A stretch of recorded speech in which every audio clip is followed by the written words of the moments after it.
Eu chamaria essa conversa, esse papo, de DNA da igreja. DNA da igreja.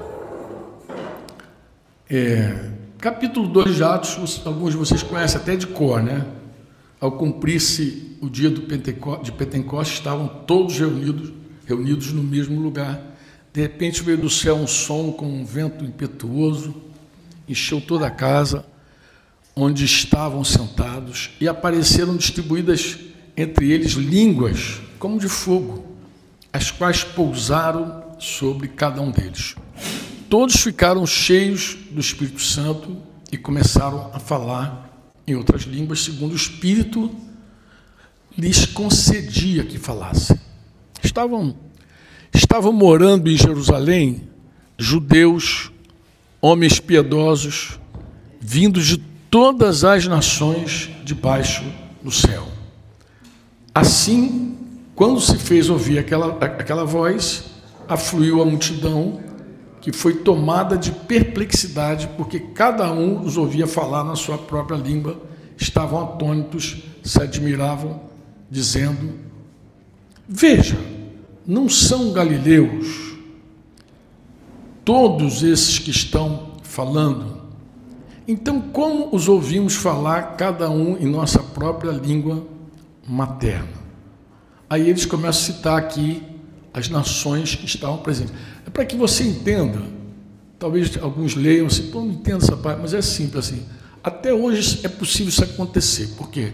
Porque como os judeus foram dispersos pelo mundo, né? Como os judeus foram dispersos pelo mundo, uma diáspora já de muitos anos que eles experimentam. Imagina uma família que vai para os Estados Unidos. Essa família de judeus lá, além de preservar, se for uma família tradicional, vai preservar o idioma natal, mas vai aprender o inglês. Aí uma outra família foi para a Itália, além de preservar o idioma natal, vai falar italiano.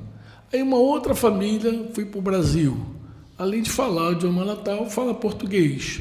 Então, o que aconteceu naquele ano no Pentecostes? O Espírito Santo tocou uma trombeta, obviamente, e trouxe judeus de todas as partes do mundo, aqueles que estavam dispersos, e vieram para Jerusalém. Em geral, eles tinham 2 idiomas. Eles tinham o idioma da terra natal deles, lá, da onde eles cresceram, tal, e o idioma comum ali, muito provavelmente o aramaico, né? Porque esses judeus, inicialmente, eles não falavam hebraico, por incrível que pareça, né? Por conta também do cativeiro babilônico e do outro cativeiro lá. O pessoal de Samaria ia falar grego ali, aquele pessoal ali, por conta do cativeiro da Síria. Então, por conta disso, eles tinham era pelo menos bilíngue. Podia ser, alguns podiam falar mais de 2, 3 idiomas, mas pelo menos mais um idioma eles conheciam. O que aconteceu naquele dia é que o Espírito Santo veio sobre os irmãos, e os irmãos, aquele grupo que estava ali orando, começou a falar em várias línguas, mas estava falando justamente das línguas da onde eles vieram. Imagina, um falando inglês, outro falando italiano, outro falando português e tal. E ele falou: mas peraí, alguma coisa está errada. Essa galera não é toda daqui, de Itapetí, de Portugal? Eu não conheço esses caras desde que nasceram. Esses caras não, cara, o que eles estão falando? Eles estão falando no nosso idioma, lá de onde a gente veio. Isso que aconteceu. A admiração deles era essa. Não são todos daqui, todos galileus? Não. Por que estão falando aí? Tão bem. Então, como os ouvimos falar, cada um em nossa própria língua materna? Aí eles vão dizer: somos partos, medos, elamitas, e os naturais da Mesopotâmia, Judéia, Capadócia, Ponto e Ásia, da Frígia, da Panfilha, do Egito e das regiões da Líbia, nas imediações de Cirene, e romanos que aqui residem. Tinha tudo ali. Tanto judeus como prosélitos, cretenses e árabes. Você vê que aquela festa estava recheada, né? Deus juntou todo mundo ali no Pentecostes ali. Bem, como os ouvimos falar sobre as grandezas de Deus em nossas próprias línguas? Essa era a dúvida dos caras. Bem, todos atônitos, perplexos, perguntavam uns aos outros: e o que será que isso quer dizer? Outros, porém, os mais confusos, que não entendiam nada do que estava sendo falado, ficaram zombando, e depois os caras já estão bêbados. Quer dizer, uns entendiam claramente, outros falaram, esses caras estão bêbados. Pô, esses caras falando mesmo. Imagina um monte de gente falando de língua que você não entende. Mas esses caras estão chapados, né? Então Pedro se levantou, junto com os 11, e erguendo a voz, dirigiu-se à multidão nestes termos: homens da Judéia, e todos vocês que moram em Jerusalém, tomem conhecimento disto e prestem atenção no que vou dizer. Estes homens não estão bêbados, como vocês estão pensando, porque são apenas 9 horas da manhã. Mas o que está acontecendo é que foi dito por meio do profeta Joel. E aqui Pedro vai explicar o que estava acontecendo. E acontecerá nos últimos dias, diz Deus, que derramarei o meu espírito sobre toda a humanidade. Eu gosto dessa versão, toda a humanidade, porque a versão antiga diz toda a carne, mas parece que o original é toda etnia, é toda raça, é toda gente. Então é toda humanidade, toda raça, toda etnia. Os filhos e as filhas de vocês profetizarão. Os seus jovens terão visões e os seus velhos sonharão. E até sobre meus escravos, sobre meus servos e sobre as minhas servas derramarei do meu espírito naqueles dias e profetizarão. Eu queria parar aqui para fazer um comentário com vocês, que é algo que me acompanha já há algum tempo, mas nesses dias voltou com força. O que é? Bem, Pedro explicou o que estava acontecendo e disse que aquele momento ali da inauguração da igreja, da família, do corpo, do templo, do exército, era o que Joel havia profetizado. Talvez para nós, a gente lê assim, a coisa não faça assim muito sentido. Assim, o Espírito se derramará sobre toda a etnia, toda a carne. A gente sabe disso, não. Não é tão simples assim. Pensa da seguinte maneira: eram todos judeus. O judeu, por si só, já era sectário. Ele, por exemplo, no meio deles próprios, eles rejeitavam os samaritanos, que eram misturados. Então, para eles, judeu puro é uma coisa e judeu misturado é outra coisa. Então, eles já rejeitavam. Vocês lembram que eles não queriam nem passar em Samaria. Eles preferiam fazer o caminho mais perigoso, que era 27 quilômetros de Jerusalém, por exemplo, a Jericó, onde Jesus conta aquela história. Alguns dizem que é parábola, dizem que é a história do bom samaritano, lembra? Aquele caminho curto ali, aquele caminho longo era para não ter que passar em Samaria, entre os samaritanos. Então o cara preferia correr o risco de enfrentar bandido, ladrão, assaltante, do que simplesmente encontrar um samaritano no caminho. Encontrar um samaritano não é legal, não. Então eles já excluíam gente deles mesmos. No meio desses judeus haviam cobradores de impostos, que para eles eram uma raça maldita, mas é dele, é tudo judeu. Era um judeu maldito. Por quê? Porque esses caras se prestaram a cobrar impostos para Roma. E aí, o publicano era aquele cara que eles tinham tanta bronca, se um publicano bebesse num copo, aquele copo já não te servia mais. Porque copo que publicano bebe, você não usa. O The Chose retratou ali um pouco a história de Mateus. Eu vi agora, estava vendo a temporada, acho que é a 5ª temporada, né? Eu vi que o cara estava cuspindo no cobrador de imposto, mas o judeu era capaz de fazer aquilo e muito mais, né? Histórica, eles odiavam os publicanos.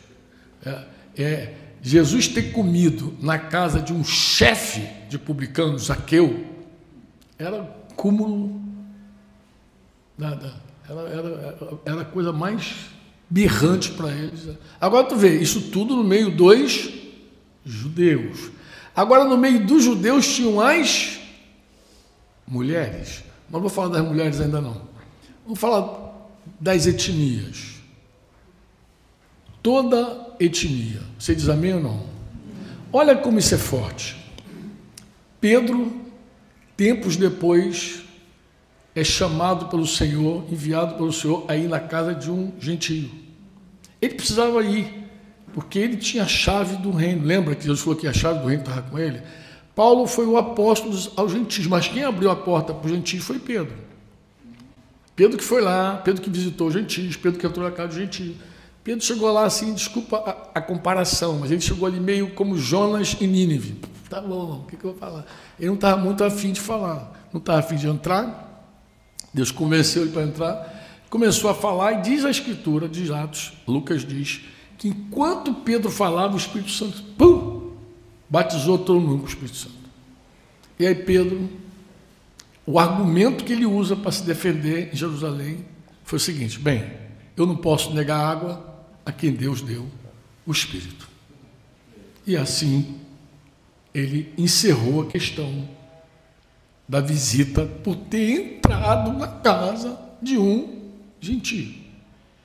Mas não foi ele que disse que o Espírito ia se derramar sobre toda a carne, toda a humanidade, toda a etnia.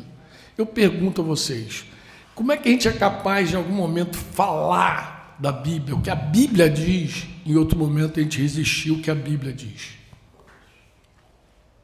A Flecha canta uma canção que diz que a mensagem supera o instrumento. De fato, a mensagem supera o instrumento, porque às vezes a gente fala umas coisas e depois a gente nega aquilo com a vida. A gente fala, mas a palavra diz que é sobre toda a etnia. Mas não. Após esse incidente na casa de Cornélio, aconteceu um outro. Houve uma perseguição, Jerusalém finalmente dispersou, chegou em Samaria e chegou a Antioquia. Quando chega em Antioquia, e eles só pregam para judeu, mas aí alguém quebrou regra, um desavisado pregou para um grego. Pregou, o grego se converteu, daqui a pouquinho a gregada toda chegou. Chegaram os gregos, e aí os apóstolos enviam um camarada chamado Barnabé para ir lá. Não mandou Pedro, não mandou Tiago, não mandou João, mandou Barnabé. E sabe qual é o testemunho que eles dão de Barnabé? Pode ler depois em Atos lá. Era um homem bom, cheio do Espírito Santo. Esse camarada chegou lá e ficou feliz de ver os gregos convertidos. Cheio da graça, consolou, edificou, animou a fé. Era um profeta ele. Animou a fé da galera e depois foi buscar Saulo de Tarso para compor. Atos 13 diz que havia em Antioquia profetas e mestres.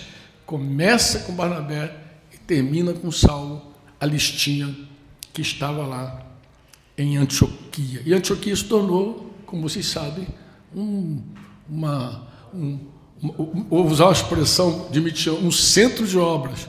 Virou uma base missionária que enviou gente para tudo que é lugar. Na verdade, os primeiros missionários apóstolos do Espírito Santo, Barnabé e Saulo, saíram dali. Depois Paulo e Barnabé, saem dali.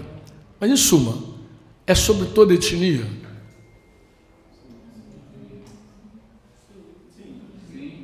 É ou não, amado? É. Não importa a raça. O Espírito Santo é sobre todos. Agora, Joel não parou aí. E Pedro explicou isso. Ele fala sobre vossos filhos, ele fala os filhos de vocês e as filhas de vocês também. Filhos e filhas, diga filhos e filhas. Que era outro problema judaico, mulher. Um judeu piedoso diz a história aí, que quando ele acordava, ele tinha uma oração sagrada. Ele acordava já dando graças a Deus, e uma das gratidões dele era por não ser gentio, não nasceu gentio, não nasci mulher. Para ver como é que era a mulher, né? Mulher estava na lista das propriedades, eram os bens. Se fosse declarar imposto de renda, ele tinha que declarar os bens dele, entrava lá. Quantas mulheres tu tem? 1, 2, 3, mulher. E esposas e filhas, porque tudo era propriedade dele. Tudo era bem dele. Um bem de consumo. Com a filha ele podia vender, negociar, podia fazer qualquer coisa, porque era tudo bem dele. Quando o cara casava a filha, Daniel, Ele ganhava dinheiro à beça, é um investimento maneiro às vezes, entendeu? Hoje não, hoje o cara paga quase para casar a filha, mas naqueles anos o cara recebia, você com duas assim, ia ser atacado a boa, ia ser um negoção, duas, vou casar duas num dia só, vai ser um negoção, mas não tinha, porque era propriedade, hoje não, rapaz. Hoje o cara casa duas na tacada só, a pessoa, meu. Mas não, hoje não, hoje o cara que tem filha fica pensando, quando casar vou gastar uma graninha, mas assim, era propriedade.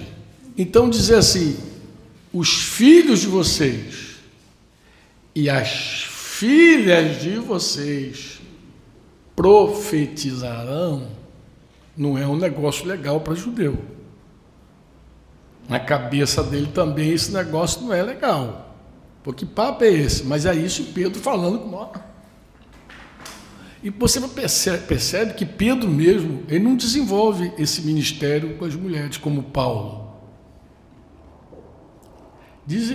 Ouvi outro dia, ou eu li, acho que eu li num livro, que Paulo, em suas cartas, chegou a citar mais de 80 nomes. A soma de todas, ele citou 80 pessoas, mais de 80. Vale a pena pesquisar isso. E eu garanto a você, dessa lista tem várias mulheres.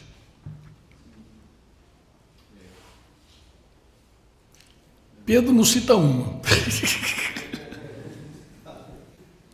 Não, parece que Paulo rompeu mais com a religião judaica. Ele ficou mais livre. Ele não era do extremo do legalismo, nem do extremo da libertinagem dos gentios. Ele era aquele cara que entendeu a vida e a plenitude de Cristo na pessoa. Parece que ele compreendia melhor o DNA da igreja. E aí ele não tinha esse preconceito todo que os homens tinham naqueles anos e que ao longo da história você vê que a mulher está sempre preterida, sempre, até hoje assim. Desculpa, tá, irmãs, mas até hoje eu vejo, de vez em quando, eu vim de uma reunião, vou ter que falar isso para ficar gravado, né? Eu vim de uma reunião com o presbitério lá de Brasília, lá, os irmãos estavam perguntando algumas coisas, eita, foi uma reunião quente. Mas Fonseca foi comigo, eu tinha que ministrar num grupo de uma comunidade muito querida chamada Docmus, lá em Brasília, os irmãos, é Docmus mesmo, né, Giovanni? Eu fui lá e tal, acho que nesse dia eu estava lá, acho que foi no finalzinho, os irmãos fizeram uma ceia, e eu acho muito bonitinho lá no meio deles, lá dos irmãos, porque eles assim, tu percebe que onde está o pastor, está a pastora, assim, eles fazem isso muito casalzinho, né? Então, cada pastor que se envolve no serviço, eu percebo que está marido e mulher, esses dois são. É o jeitinho deles de fazer. E chegou a hora da ceia, o pastor foi celebrar a ceia, ele está com a esposa do lado. E eu estou com o Fonseca aqui do meu lado. E a gente tinha outros irmãos, mas Fonseca estava bem do meu lado. E aí foi muito legal, foi assim. O cara pegou a palavra, abriu a Bíblia, fez a abertura, falou legal. Passou a palavra para a mulher. Meu irmão, quando a mulher começou a falar, o céu desceu. Eu falei para o Fonseca, Fonseca, parece que Deus errou a mão, hein? Aí ele, não é, cara? Eu falei, então, cara, a mulher é mais claro o dom dela do que dele. Ela tem mais palavra do que ele. Ela é muito mais clara do que ele, comunica melhor do que ele. E aí, Fonseca, o que a gente faz? Se alguém, não, mas está do lado do marido, está protegido. Mano, quando você lê um livro de uma mulher, eu recomendo, inclusive, alguns, estou até recomendando aí que uma mulher escreveu, chamado Dinheiro, Fama, Influência, como a cultura da celebridade tem enfraquecido a igreja. É de uma mulher, uma jornalista. Quando você lê, você está recebendo uma pregação, uma mensagem de uma mulher. Só que está em forma de letra, mas ela é como se ela estivesse escrevendo uma carta para você dizendo como ela vê o presente século.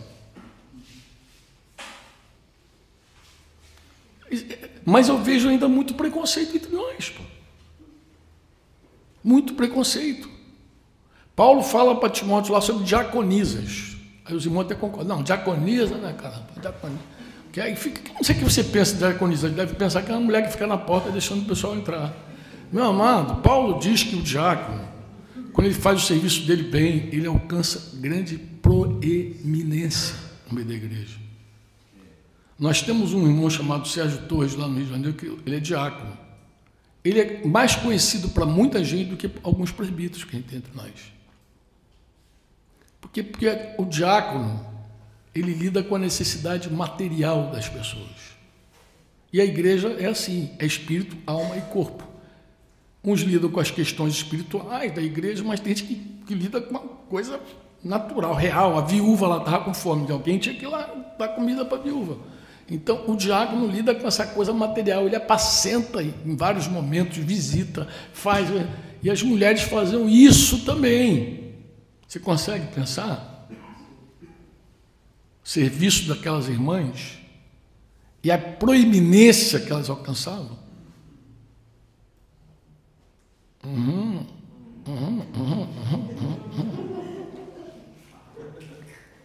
Não.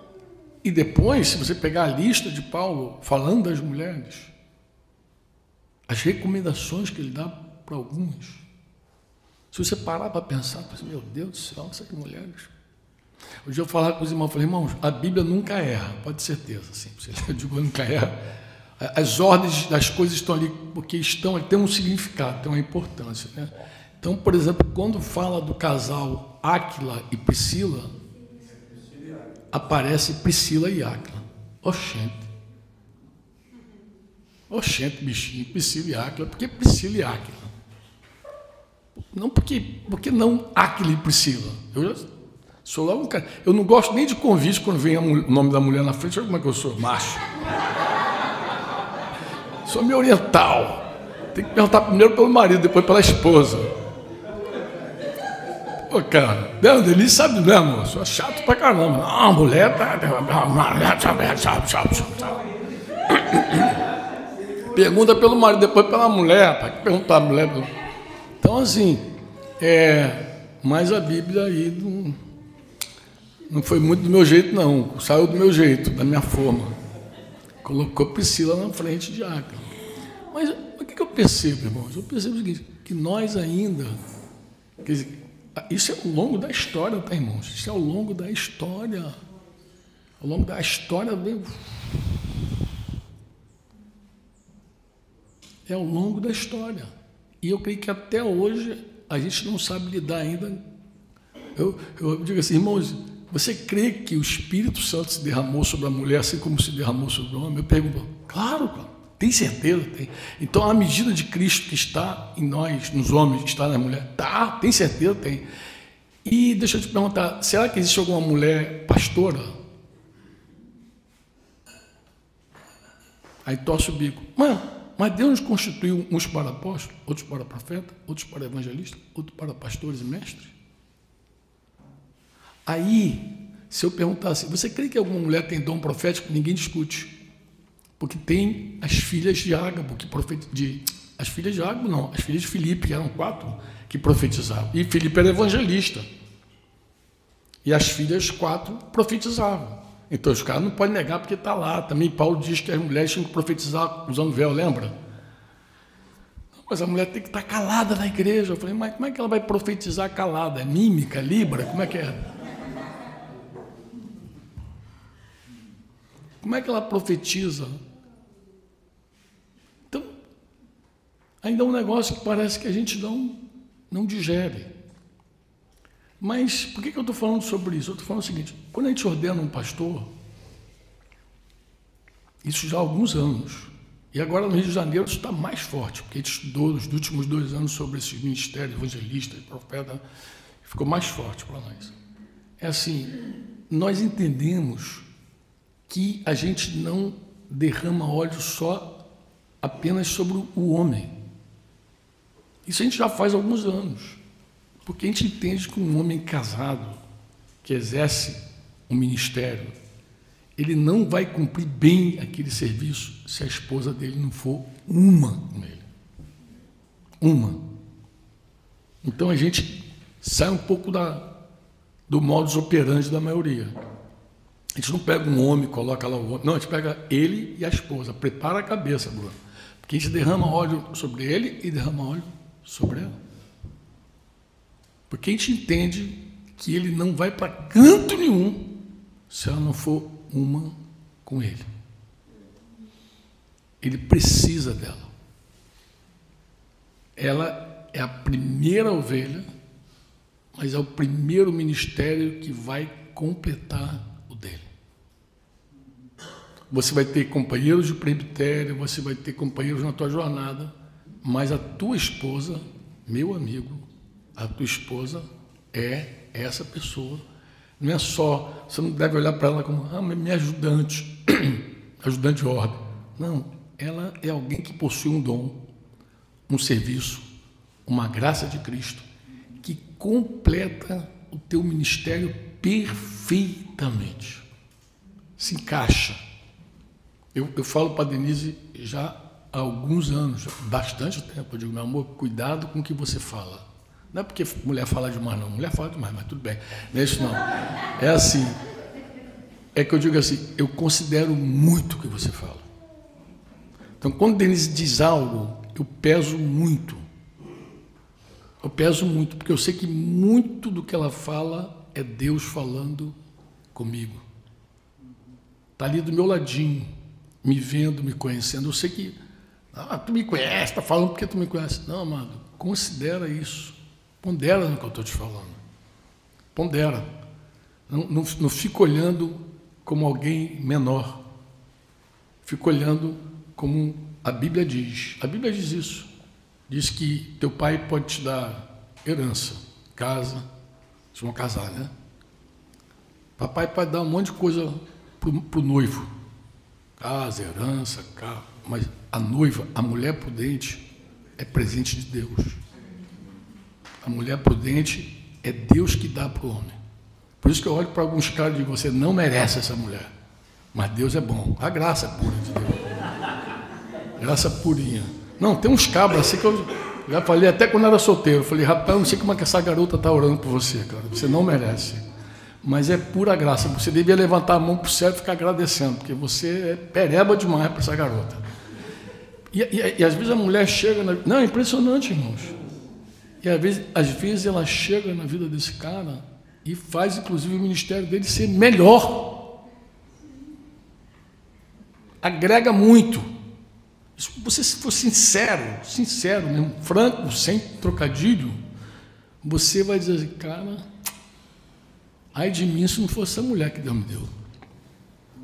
Ela não é uma companheira apenas para disputar, dizer assim, minha companheira do lado, é minha companheira de ministério. É minha companheira de ministério. Sem ela eu tô capenga. Você sabe qual é a figura de Deus? Assim, é uma parte de você. Vou falar uma figura mesmo. É um membro ligado a você. Se Deus tira a tua esposa, é como se Ele estivesse te amputando. E se você casar de novo, é como se você estivesse reimplantando alguém naquela amputação. Não é uma coisa simples, não é uma coisa fácil. Que Deus nos livre. Amém? Amém. Que a gente possa viver muitos bem velhinhos. Embora ter uns velhinhos se vergonha e tudo aí. Mas que Deus nos preserve e nos dê. Queria falar isso com você. Eu podia seguir dizendo que naquele dia ele também falou jovens e velhos. Porque o judeu também tinha preconceito com os novos. Para o judeu, a sabedoria está com os velhos. Eu acho que é Eclesiastes, se não me engano, 4:13, alguém confere para mim. Eu acho que ele vai dizer que é melhor um jovem pobre e sábio do que um rei velho e tolo, que não se permite mais ser admoestado. Esse texto mesmo que eu falei, é ou não? 4:13. É isso mesmo?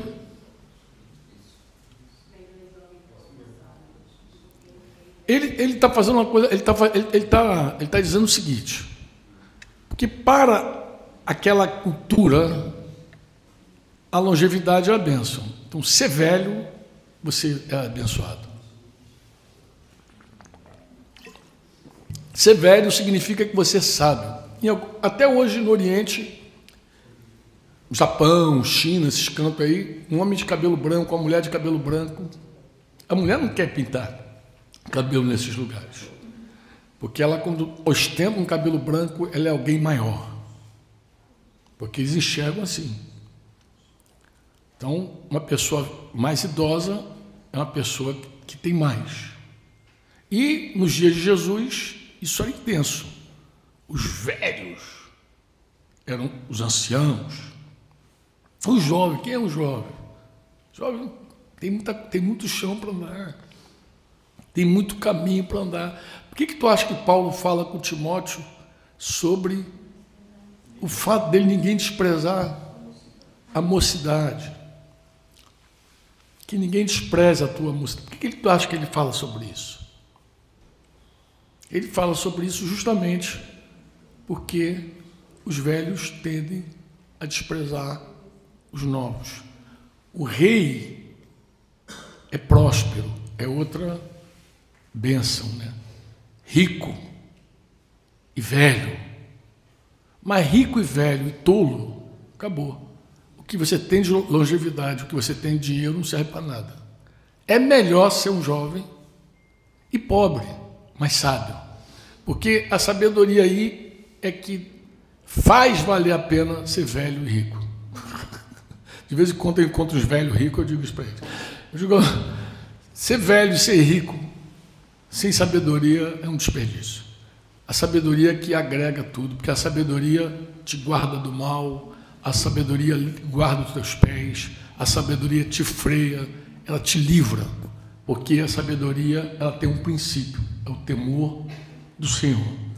Então, Jó capítulo 1, versículo 1, acho que era isso que diz: havia na terra de Uz um homem cujo nome era Jó. Diz que ele era um homem reto, íntegro e temente a Deus, se desviava do mal. É isso mesmo que consiste o temor do Senhor. O temor do Senhor consiste em aborrecer o mal. Um homem que aborrece o mal teme a Deus. Um homem que brinca com o mal, ele não teme a Deus. Então, mas o sábio é o homem que teme ao Senhor. Você diz amém ou não? Amém.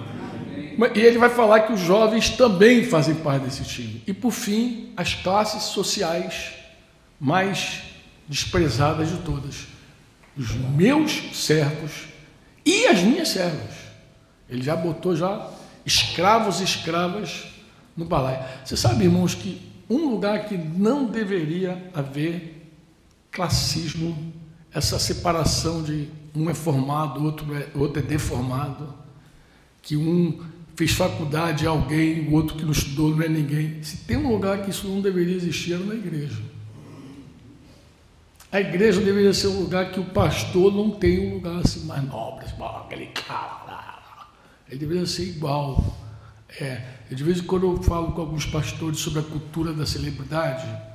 É muito ruim quando o pastor começa a tirar o acesso das pessoas, né? Porque o acesso é uma coisa interessante. Quer dizer, quanto menos acesso você dá, mais importante você está dizendo que é. As pessoas não chegam até você, você é uma pessoa muito importante, né? Isso é muito horrível. Isso é muito horrível. As pessoas precisam ter acesso, né? E essa cultura da celebridade, ela tira o acesso, né? Tira o acesso. E infelizmente nós vivemos num tempo hoje que algumas comunidades, não sei por que cargas d'água, tem lugar VIP para você sentar, lugar VIP. Os ricos que vêm à reunião têm um acesso VIP. Cara, se tem um lugar VIP para reunião, imagina para a vida do pastor. Quem vai falar com esse pastor? Se para sentar, para assistir a reunião tem que ter dinheiro, imagina para falar com esse reverendo, né? E se você visitar esse cara, faz o seguinte: registra, bota no Facebook, no Instagram. Você falou com uma pessoa muito importante, uma celebridade. Então é um mundo muito esquisito, mas a igreja deveria ser um lugar onde todos, sem exceção, são herdeiros da mesma graça, são propriedade do Senhor, somos irmãos. Amém? templo do Espírito Santo. Todos, sem exceção. Você diz amém ou não? Amém. Que bom. Falei o que eu gostaria de falar com vocês. Eu queria dar esse toque só para reforçar a importância das irmãs. Das irmãs, amém? Só para reforçar. Oxalá Deus nos limpe dos nossos preconceitos nos próximos anos, que as próximas gerações sejam mais limpas do que eu e que possam, de verdade, inclusive, não só desfrutar melhor do serviço das irmãs, mas contar também mais intensamente com o dom e com a graça que Deus depositou nas nossas irmãs. Você diz amém ou não? Amém. Você diz amém?